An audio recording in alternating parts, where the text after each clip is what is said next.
Hello and welcome to Quines Cast, Scotland's feminist arts podcast. My name is Hannah Lavery.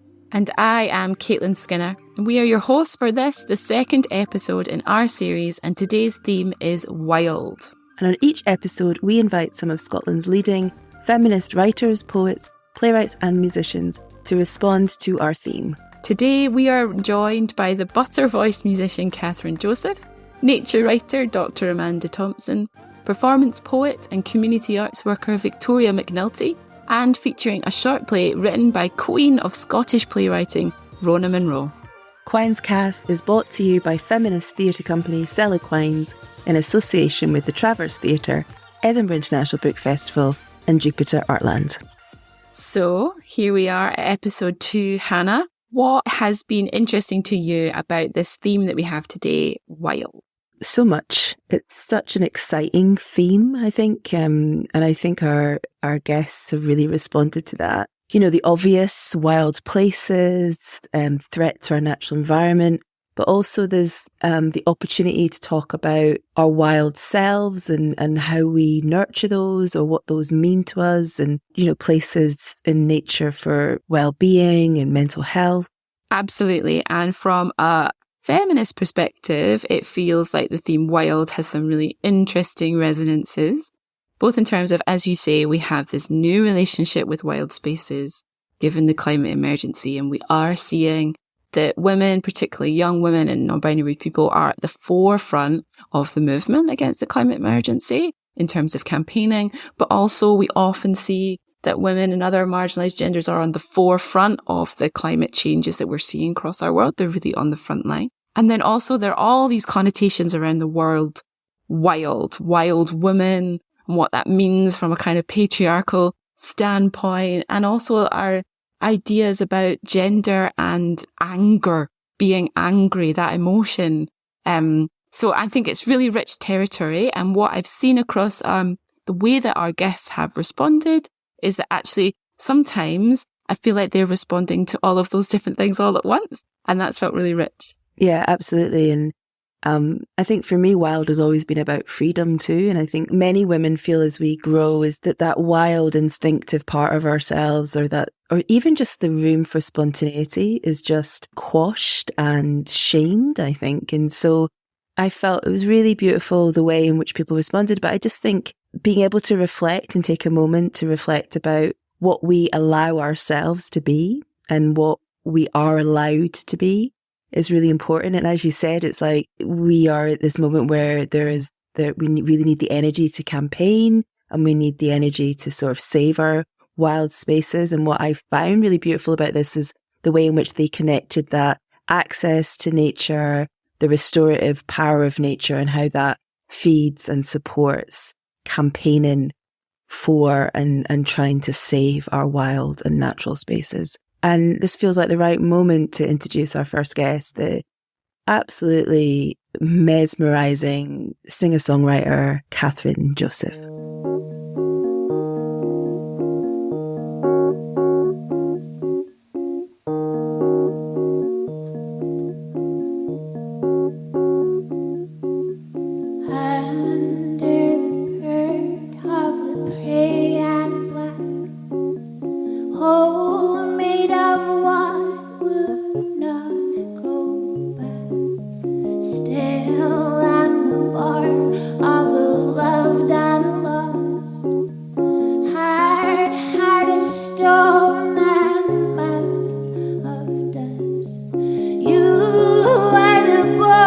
Sticking in my throat.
one was woke.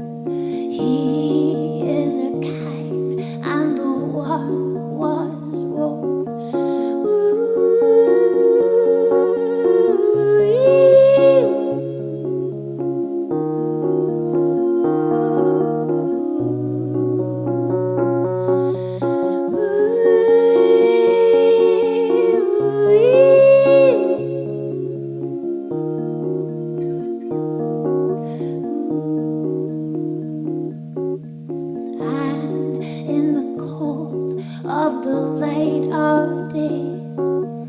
Baby is gone, but the wolf did stay close to the door of the burning out. All the love like blood spilled out, and of the time that has always been swollen of sea and the eyes of and of the time that will no more be swollen of sea and the eyes of me, swollen of sea and the eyes of me. Well, that was the absolutely wonderful Kathryn Joseph, the best opening to our episode on the theme of wild. I feel like Kathryn's voice is made of the elements, and she feels like she's just coming out of the ground to sort of hold you and grab you by the heart. I think it's just, and I'm really excited that at the end of this episode we're going to return to Kathryn and to another song. But now we have our next guest, who is the brilliant author, Dr Amanda Thomson, who's going to read a provocation piece. For each episode of Quines Cast, we invite someone to write a piece which provokes us, gets us thinking on our theme, gets us asking questions. Amanda Thomson is probably one of the best writers exploring our natural world in Scotland today. Her book Belonging is just absolutely stunning, and you should definitely get out there and read it. But for now, here is Amanda's provocation piece on the theme of wild. When the Quines first asked me to do this and told me that the theme was wild, the first thing that came into my head was a vaguely remembered comedy show I would have seen in my youth, and a gorilla saying wild. I was absolutely livid. So I find myself starting this provocation wondering about the word provocation, especially when I'm thinking that the wild, in inverted commas, is the place that I go to when I am sometimes wild within myself and need to calm the fuck down. Though we've a right to be wild, the state of the UK and the state of the world should enrage us, but where within that might we find a way to be kind to ourselves? Being out in nature, what some would describe as going out into the wild, for so many of us, has been a place of solace and comfort. For me, hill walking or walking through the woods and bird watching is the closest I ever get to meditation. In short, being out in nature, being out in the wild is good for me, is good for many of us in terms of our mental and physical health, and that's a proven thing. Over the summer, I found myself increasingly worried about the birds, seabirds in particular. Not that far east of here, as the crow flies, in the middle of the Firth of Forth, sits the Bass Rock, home to the world's largest colony of gannets, 70,000 breeding pairs, I think. And, looking over from North Berwick, the rock can look white, as if covered in snow. The birds are so tightly packed. But this summer, the avian flu that has been spreading around the world, reached and has since decimated this colony and others. And it's not just gannets that have been affected. It's afflicting the seabird colonies around our coastlines. Guillemots, puffins, terns and other species have all been impacted. Great skua populations, skuas are often known by the Shetland word bonksy, have also been decimated. Scotland supports over 50% of the world's population of this beautiful bird, and there have been reports of 50 to 85% declines in some of the colonies, including St Kilda, an island often described as remote and as wild, though while St Kilda lost its human population at the start of the last century, I'm sure for them this island was not remote, was probably not even wild. It was probably just their home. Now its remaining inhabitants are at risk in a different new way, and we can only hope for resilience, immunity and recovery. I have a friend in Orkney who can barely bring themselves to go to the beach because of the bird corpses washed in by incoming tides, and I'm sure there are others all around our coastlines that feel the same, which means that these places that so often are our havens have become sites of stress, anger, and perhaps despair. Sometimes the kinds of places that we go to seek solace are the places that we should be most anxious about, but at the same time, if things aren't immediately in front of us, it's easy not to notice absence or illness or change. Extinction is a multi-species event, Anna Singh and others point out in their introduction to the book, The Art of Living on a Damaged Planet, observing also that an extinction is a local event as well as a global one. In the UK, it's estimated that 5 species of butterfly and 60 species of moths have become extinct in the last century. Some birds, which are in my head now still as being ever so common, are now on a red endangered species list. Still, there are longer-term threats and dangers associated with the climate emergency, and every day, wherever we are, whether it's in the cities or in the wilds, we're witnessing, if not extinction, then declines and losses, though there are kernels of hope too. In Scotland, in recent years, there's been a 43% increase in butterfly numbers, including more orange tips, speckled woods and pearl-bordered fritillaries, though we still need to worry about them in the longer term. There's a term known as the shifting baseline syndrome, which is about how we see our experience of nature and the environment as normal and the norm. We perhaps don't quite realise that we might be seeing half the number of butterflies or bees that our parents or grandparents would have seen. Birds that were once common are now rare, and the volume of birdsong is perhaps quieter than it used to be. That the temperatures, rainfall or lack of it, or wind speeds we experience in our own lifetimes are the norm, when that's just not the case. But I wonder also about the shifting baselines of kindness, generosity, our ability to listen, to hear, to understand, and give space to others' lives, and our ability, capacity, and right to hold our ground too. And where are my baselines, or what baselines do I feel I have to conform to? As a lesbian, as a woman of colour, there are things that others take for granted that I cannot. Being Scottish and living in Scotland, there are things that I take for granted that others cannot. But threats can come to us in all kinds of different ways, immediate and more long-term, physical, psychological, and there are constant shifting baselines for that too. How comfortable do we feel going wild or into the wild? What or who stops us from doing so? And how do we balance the righteous anger with the care and attention and things we need to sustain and support ourselves? This year, I began to worry, though I wouldn't have named it, when I hadn't heard a cuckoo in the first few dates of the year that usually arrive. And I was relieved when I did hear the first call, though there seemed to be fewer this year than in previous years. And I felt that same quiet concern about the swallows, the date of their arrival, and the robustness of their numbers. We can worry, and we should, but how do we make sure that we have these moments of relief too? How can we be wild, be livid, but keep the moments of kindness, generosity and joy so vital for our survival? How might we let in the spaces for others and for others' lived experiences? How do we manage anxiety, rage and care? Thank you. Amanda leaves us with some really good provocations and questions there, so I think we should respond in the first instance, Hannah. I love what she's saying there about how do we balance that righteous anger. We have a right to be angry, to be wild in this time, with the care, the generosity, the kindness that we need in order to sustain ourselves. And as you said at the beginning, to sustain ourselves in that fight.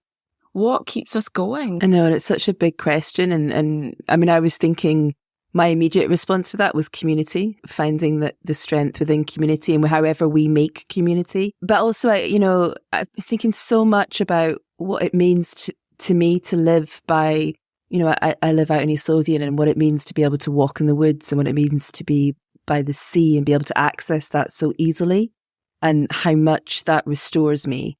But also just to be really aware of the privilege of that, to be able to kind of go out my back door and be able to walk within 10 minutes and be at a beautiful beach. And I think it's something that she does touch on, is that idea about, having access as a privilege. And I think that's something that is really difficult to think of, that there's so many people don't have that. And I mean, it almost returns me back to that first, to our first episode. And how do we create wildness and nature within cities. And I also was really struck by that idea about, and she talked about Bass Rock and she talked about the gannets, and it's been really devastating what's happened to the bird population, and lived that so up close out here. And actually, I think this whole summer and this whole year, we've been really aware of the climate emergency on our own doorsteps. I mean, we're sitting here in November and, today is raining, but last week I was going out with not even putting a coat on. I was having the coat over how warm that was. And so I think we are becoming more and more aware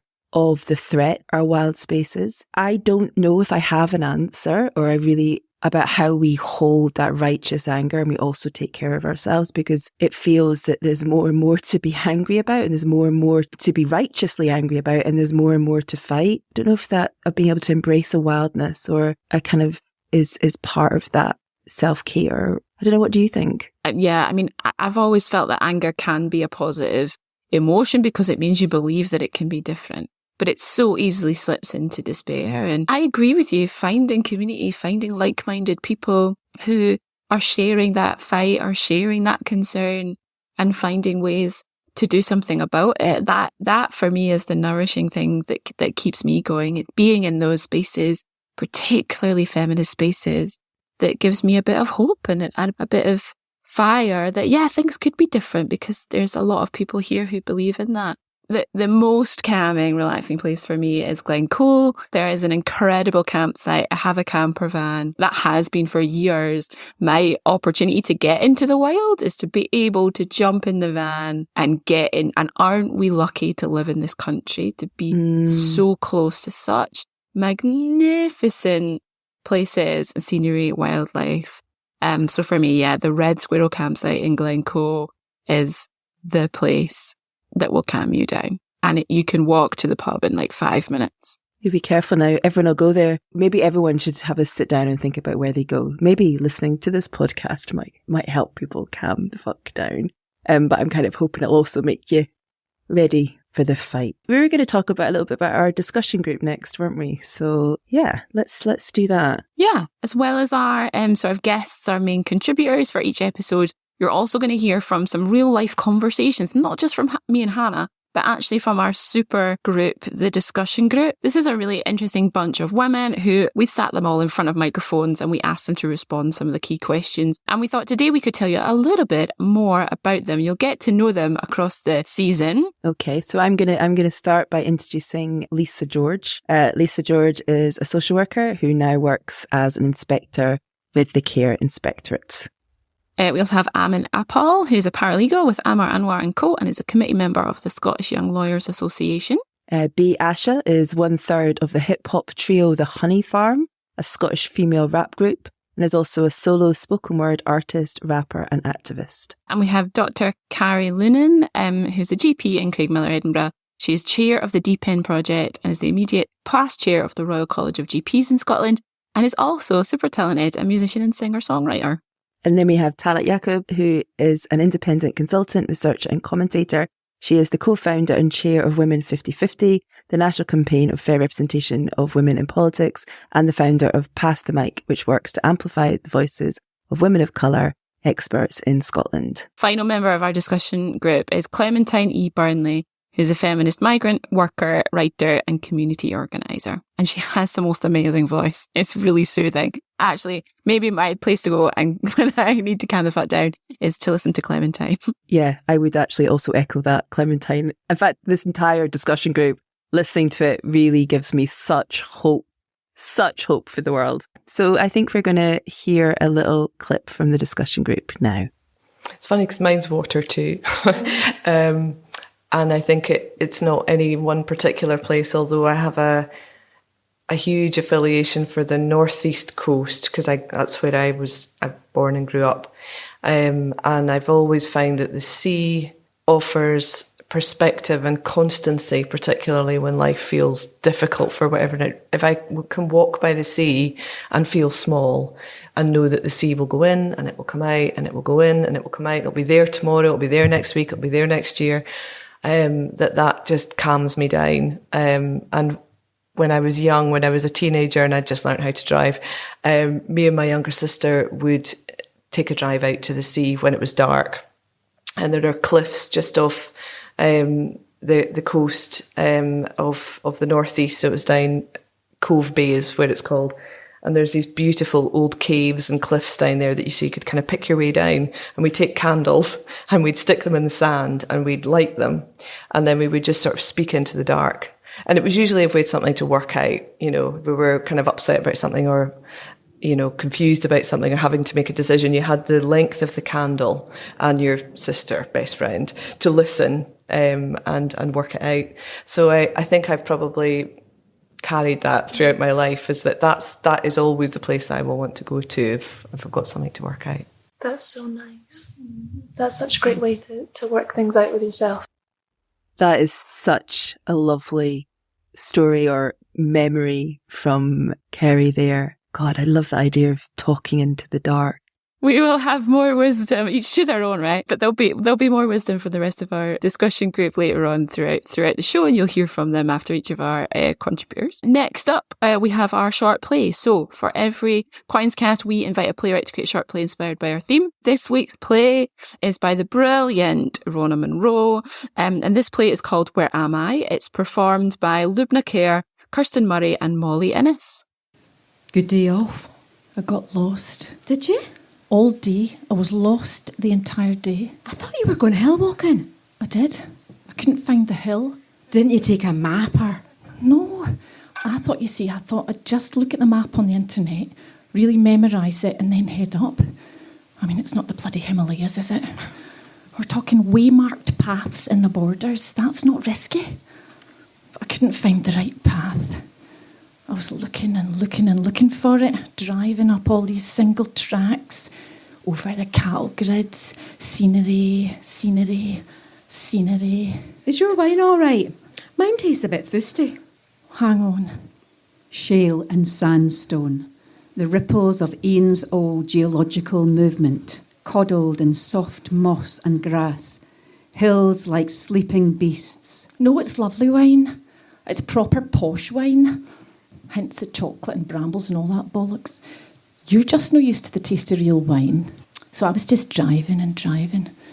Try this road, try that road. Lost. But quite happy, just driving.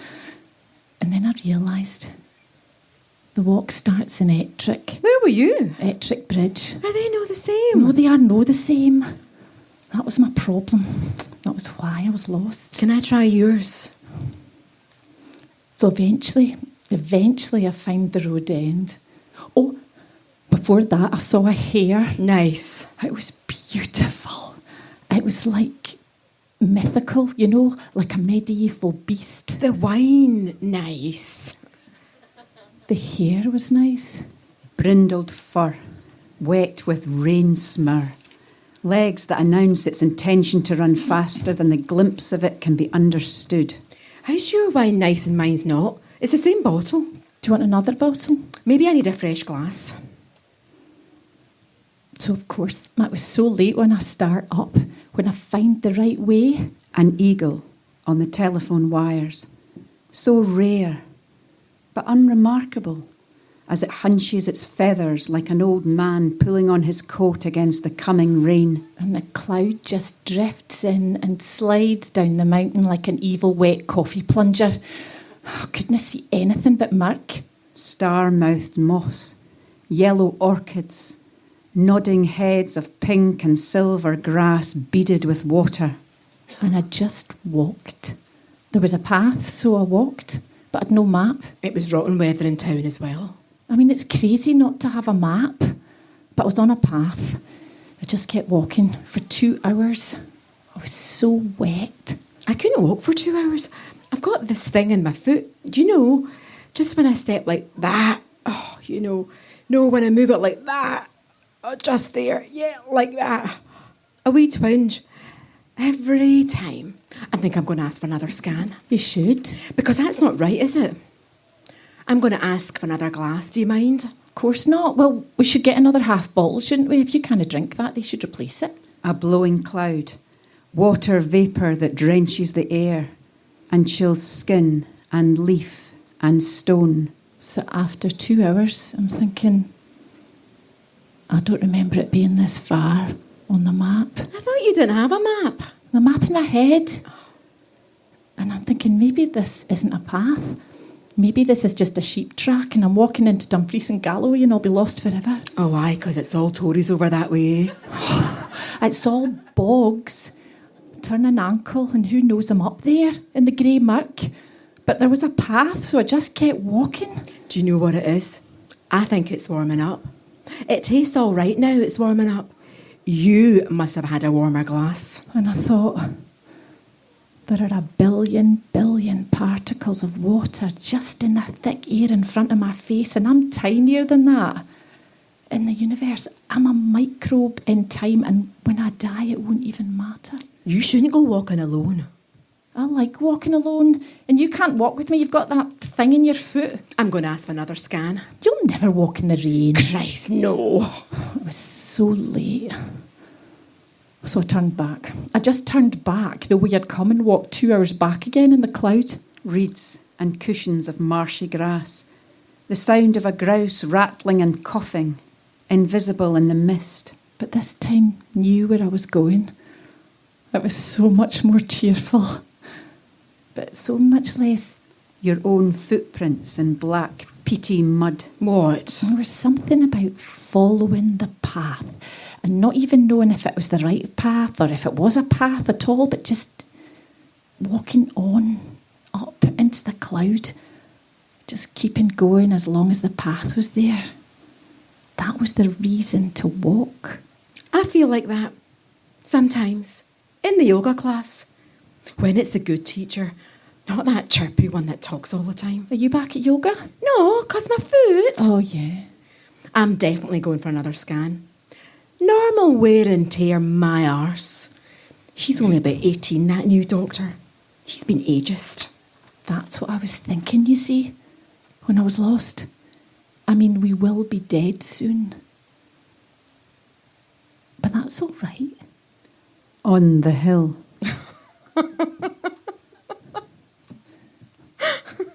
Stop it. Oh, Jesus, you crack me up, so you do. All right. So that was your last day. Lost all day, but it doesn't matter, because you're no dead yet.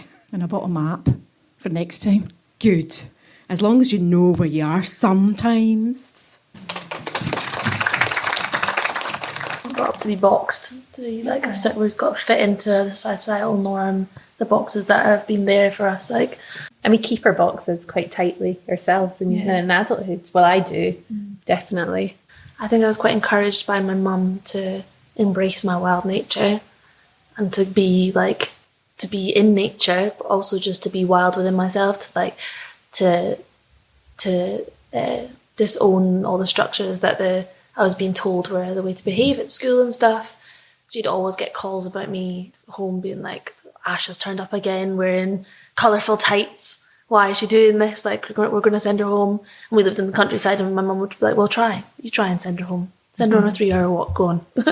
And of course they wouldn't. And her defiance to these structures and her wildness made me really want to embrace that side of myself, because on the other side I had my dad's structured, religious Sikh family where it was everything had always been the way it was, and my dad had broken that norm, so he was already seen as wild, but he still had those ingrained in him, which made me push further away and was I need to be as wild as possible. I've often thought as well that it's interesting to think about how wildness is perceived or accepted within society when you compare it, wildness within women, wildness within men, and I don't want to be too kind of binary about it, but often I think, that wildness in women is viewed as hysterical or angry or, in centuries gone past, maybe slightly dangerous and unhinged and maybe slightly supernatural, maybe more likely to be labelled as mental illness, committed to an asylum or a nunnery. Maybe wildness in men is more associated with bravery, adventure, wisdom, eccentricity, genius. And I know that it's very black and white, but I think there is something where, wildness is just perceived differently and valued differently, and therefore we probably do suppress it a bit more in ourselves or try and find a way to harness it that feels more acceptable. Big fan of that play and the way that Rona is playing with the way in which being in the wild can give us this like other plane of reality, and juxtaposing that with the kind of everyday moans and groans and bits and bobs and things that we're kind of obsessed with, and that being on the hill gives her this like existential moment, really, which is quite extraordinary. I was really excited about that idea of surrender, and that the wildness offers us a moment to surrender. And also there was something really interesting about that idea about the scan for the knee, and about how the idea that women get written off, that they have to accept their lack of, that things become accessible because we, like, the kind of the way in which the health systems are set up, that the idea of long-term pain or, kind of dodgy knees, that we just have to put up with them. And I found that really, really kind of poignant. But also what I was really interested in with the discussion group is how much they were in conversation with each other, that I felt like the discussion group and the play, they were really having a discussion. They were really in conversation with each other. They had those themes of being boxed in, about what the wild offers to you, about embracing your wildness. I just felt it really got me thinking about what we allow ourselves, but what we're allowed. And I felt like it went back to our previous conversation about the wild and anger and righteous anger and how we associate wildness with anger. And it's been an interesting thing through this whole thing, isn't it? About wildness, the wild being a place for solace and for peace and for reflection, but also it's a place of that we get our righteous rage, or that we go, do we go to surrender that, or do we go to fire ourselves up? So yeah, lots of thinking there. Yeah, and also like both pieces just made me think about like, how are you going to live your life? How are you going to like, being that close to mortality, this is, we are going to die soon. And as you get older, that feels more present and you connect to it in different ways, depending on what's going on. But even listening to Asha there talking about her as a young person trying to deviate from the structures that were kind of put upon her. And Carrie at the end there talking about the kind of gendered ideas of wildness and hystericalness and anger and danger of being wild. Yeah, it just does make me ask, are you gonna live your life being boxed in by those stereotypes, by those ideas, or are you gonna live it in righteous anger or in being hysterical? Free. Like I think that's being free, that's your choice, and you might risk, and even if you're risking not being liked because of it. I thought it was an incredible thing that you said about that sort of idea that men may be seen as being wild as being about adventure, and I felt like in the play there was the idea that just letting that path go and just see where it goes, the idea of being the adventurous woman and how subversive that is and how dangerous that's been seen in the past, and about that wonderful thing of being absolutely encouraged and inspired by our mother to be wild. I felt there was something really to think about there. I have been the biggest fan of Victoria McNulty for so long, and every time someone says to me, "Oh, well, who's exciting in Scottish poetry?" it's like Victoria McNulty. I think what she's doing is so incredible in terms of performance, but her wordplay and her imagery and her passion, and this performance is all of that. So, Victoria McNulty. So my mum has a memory of a sick granny coming to stay from Ireland, and she remembers not much about her. She remembers that she spoke Irish to her family and refused to speak English, and that she was very friendly, and that was the end of it. And during lockdown, my mum was emptying out papers, and she found a picture of this woman that she'd never even seen before, I didn't remember seeing, in her drawer.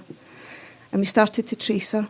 And what we found out was that she died in a flat in Hag Hill in Glasgow, hundreds of miles away from home, because there was nobody left where she came from to look after her in her old age. when we look back, we realised that she lived on the Atlantic coast, in the wildest maybe part of Europe. She tended the land. She spoke a language that was so tied to the weather and the nature of that area. And I connected with that during lockdown. I kind of probably got too into the idea of it. I started to kind of grow things in my garden. I started to find wild spaces, and I felt a solace in that and a connection to that through doing it. However, I was and am very angry for her. I'm angry that she died in poverty. I'm angry that she's buried here and not in the land that she came from. I'm angry that her story was hidden. And I suppose that kind of brings a wildness in me, and I'm thankful for that, actually, because I wouldn't want to not have that rage, because it shaped how I view things and it shaped how I view the world. So I'm going to do a triptych first about that kind of process of working through that, almost the grief, I suppose, that wildness attached to grief. The first part is a short poem to my son. The second part is a short poem to my partner. And the third part's just to anybody who will fucking listen to me, really. You look peaceful on white sands. Wind-warmed hands stand static stalactite. A fist raised to fight solar rays that poke from behind the dusk cloud. Your knuckles pink as you pick for treasure, senses pricked on the sore line. My Caledonian child.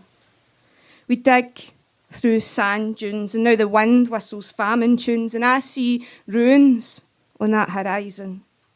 1,000,000 steamships sailing out to sea. Their bodies pile high, and you and me, my son. And as you scour for seashells, I'm forever digging for their bones in my mindscape. Thank you.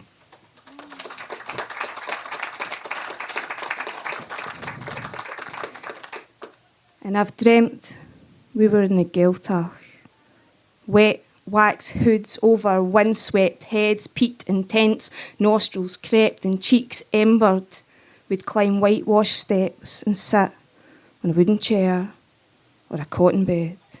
And I dreamt we were in a Gaeltach, perked in these dune-built sands, pink nicotine drawn for your knobbled hands, and the sun burning orange on your pale skin where it lands. Just us, some cans, in the Atlantic. 'Cause our mothers, they hobbled on board. They left their tongues on those ivory shores with hidden past lives and forgotten lores, and they chored 9 days a week in that city concrete. And now my city reeks of the dead. The walls are closing in and there's no promise left. She's filmed on every camera and grassed up on every close end. And I no longer love her. Maybe it's time to find home. Where 1,000 flood burst the banks of the Clyde each day of 1848 had it not been of people. Where the undead sailed in these coffins from Derry.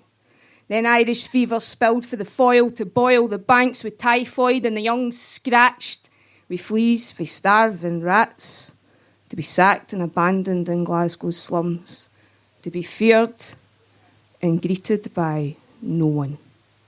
Because when she arrived in Glasgow, she didn't find famine or civil war. Our Gaeltach was already black with Angor Tamor, and our names were warning signs on windows. With no work or trade giving way to forgotten faiths and altered names and these tags of tarrier, terrorist, and tague. But now these coffins are no made of mahogany today. They're tarpaulin and waves, not Kilkenny's mass graves, just the beds of the Aegean Sea. With the road from Damascus stacked with similarities that even Saul could see.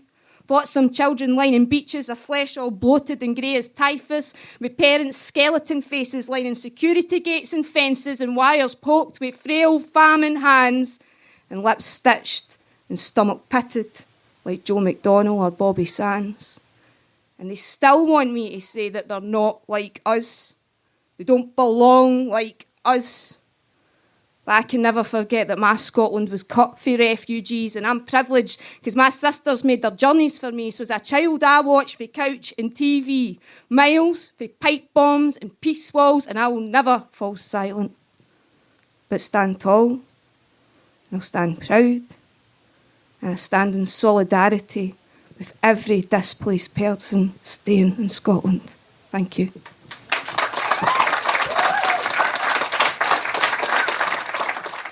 My other thoughts about wildness, I suppose, are always linked to gender. I've long been a wild woman, a hysterical woman, a moany woman, a pain in the backside. Long more of it, never change. But to me that was always linked to religious structures, patriarchal structures and faith. I suppose to end, I want you to imagine that Eve, it's not biblical, but unfortunately she's been cast out the garden to forever reside in the Calton in East End of Glasgow. And it's not even a funny thought. In the beginning, there was only flesh, dew and plump and sodium sex. He gave his rib and her a seed, and then together they were equals. And digits climb mountains of bones and breast, brows soft and lips wet, finger prints printing that time and space, a slowed breath, a stalled pace. And as the equinox streamed, the garden grew wild around him. So he turned his heels and he ran. Eve now sits in the Calton bar, with an aura, a coloured glass and a tin pot band, the jukebox some fading shaded deacon blue. She's still and stirring and sodden. 'Cause this year, plods round her ears, you see nothing ever happens here, so she'll sink a stout, hold back the tears. Her fingers forming a roll-up once feasted, now dry with weather and cheap labour. And she recalls it used to be green round here, and not green like trees, but the emerald that flags in youth and envy. Now a Commonwealth grey hushes as she slinks out the side door, and there's nae Commonwealth round here. And in the summer, she saw him in the bric-a-brac. His George Best photos like the one in his loft, his hair all black and soft, and she sees him in the lead mirrors. The spotted spectres of smoke and decay, and she sees him in the vinyl stalls, the Style Council singles and the coal-thick walls, and she sees him in those floorboards that her feet pound again and again, because he didn't push her face in the dust. He didn't shame her or call her a slut. He didn't shackle her or tame her or slice her or maim her. He just saw the fruit so full and ripe, he was told if he turned his back, the world would let him have it. So then she became Cain, no able to leave. Lost amongst the hubbub, the artist studios and pop-up pubs, and she shed her skin as the private let strangled the foliage. And the pub shutters were down. With her hair in a bun, she looked up for her phone, and he stood there in lamplight, all freckled and white, with his backbone bolstered with all that it was to be a soldier, and how being a soldier had made him. And in a sea of rigger boots, she flexed her wings, and he pulled her through, and he said, "Eve, I love you. I want you. Will you come with me now?" She visioned those fingers being bled yellow with matchsticks, being buried in the sand and pelted with bricks, and how she wet blood chained to that toll booth, a fishwife. She was fucked by presidents, indentured in chains. They cut her tongue and silenced her name and hid her stories in a hunger. To walk these stretchy, bolded up pubs and single ends with a frail and bruised beside her, coughing up that sinsy man. And as the gentry built their walls, the years had weathered her bitter. "I'm not Eve," she said. The coal in the chest now burning ashen red with indignation for all that he stole for her sisters, all that he took for her, and that time that was never his to take. "I'm Cain, and I'm not able to leave with you, even if I wanted to." Thank you. Goodbye. Freedom. Freedom, messy, dirty. Yeah, all-encompassing, just wilderness, natural, organic. I think that too, wild means not being held back by anything, not being self-conscious, not thinking about, what other people think, not worrying about how things look. I think kind of unmapped terrain, whether it's in your head or whether it's in the landscape. But I think when I think of wild, I can't not think of nature. Yeah, I'd agree with all of those things. And I would say as well, I could go two ways with the answer and think about what that means for me as an animal, a human animal, responding to my environment by intuition, uninstructed, unregulated, uncontrolled, but not out of control necessarily. I think about these plants that sort of hitch rides on the bottoms of ships and show up in places where they're absolutely unwelcome. And they just sort of rumble. I think that's wild. It's not staying in your place. Yeah, the first thing I thought of was radicalism. I think that relates quite closely, just being completely radical, fearless, dynamic. Yeah, those are the first words that really come to mind when I think of wild. I just think of completely outlandish things that don't quite fit in specific places, but that doesn't mean they don't belong anywhere. I love that word, radical, also because one of the meanings of radical is rooted, actually. So it's both moving, but it's rooted in place.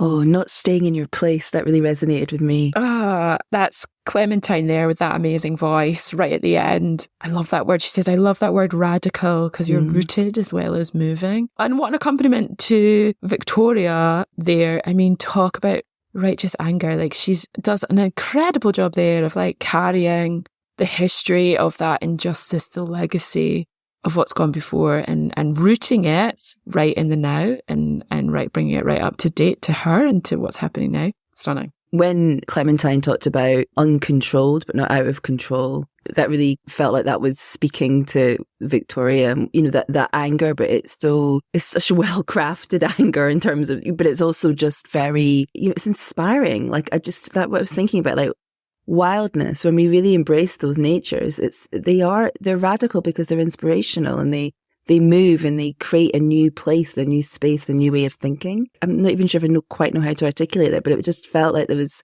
something in that radical, there's something in that wildness which is about creating new and creating change. And both of those together, that conversation and Victoria, is just the real moments. Totally. Well, talking about inspiring, let's go now and welcome back the very inspiring and extraordinary Kathryn Joseph for some more music to close out our episode.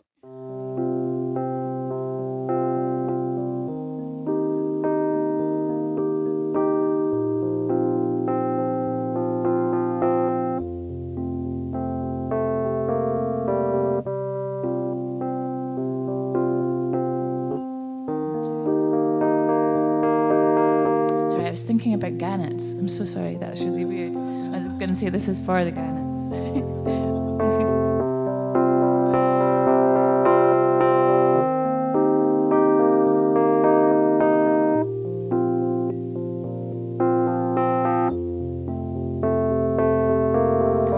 You do not know me, I never will.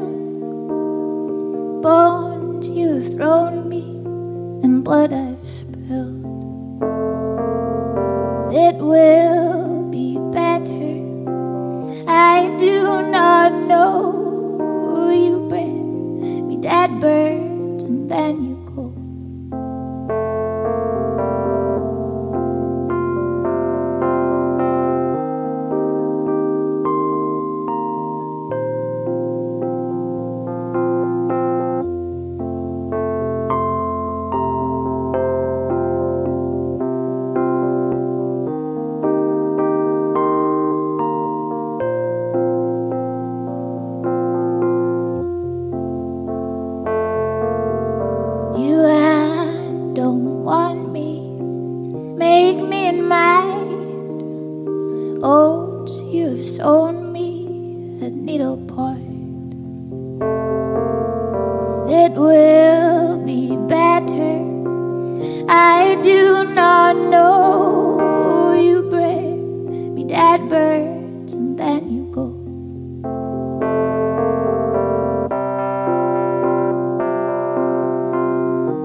it sounds like all our lives, and it sounds like you do not know me. I never will. Bones you've thrown me and blood I've spilled. It will be better. I do not know. You bring me dead birds and then you go.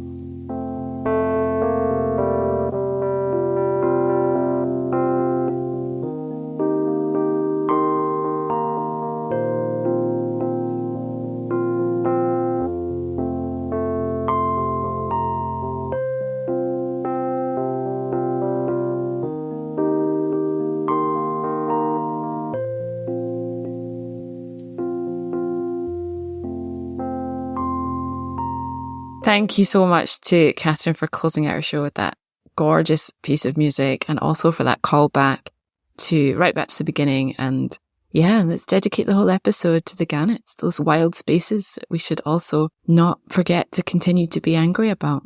And I love that line in the song about like the witches in the woods. It feels like maybe we've been in the woods together this episode. Thank you so much for listening. And we hope you enjoyed being in the woods with us. And if you did, please tell your friends. Our third episode will be out next week and the theme is change. We'll be joined by our guests, including musician Hayley Beavis, novelist and journalist Kirsten Innes, thriller writer Louise Welsh, and a short play from the brilliant satirist Uma Nada Raja. Hope you can join us then. You can find us on all your favourite podcast listening platforms. If you're enjoying these podcasts, you can rate and review, which really helps us to make more and helps other people to find the show.